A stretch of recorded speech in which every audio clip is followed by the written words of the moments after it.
What is DataOps? Data is the foundation of modern business intelligence, machine learning, and decision-making. But managing data pipelines reliably at scale is genuinely hard. DataOps is the practice that makes it manageable. DataOps stands for Data Operations. It applies Agile and DevOps principles to the world of data engineering and analytics. The goal is to improve the speed, quality, and reliability of data delivery across an organization. Before DataOps, data teams often worked in silos. Data engineers built pipelines. Data analysts used the outputs. Business teams waited for reports. Errors were caught late, if at all.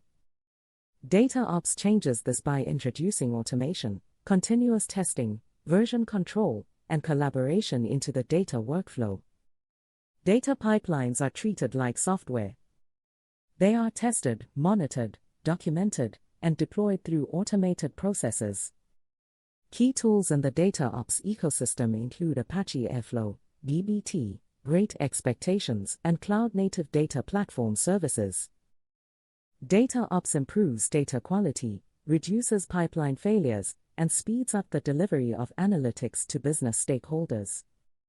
For data engineers and analytics engineers, DataOps skills are increasingly expected, not optional. If you work in data engineering, analytics, or data platform roles, understanding DataOps will make you significantly more effective and more employable.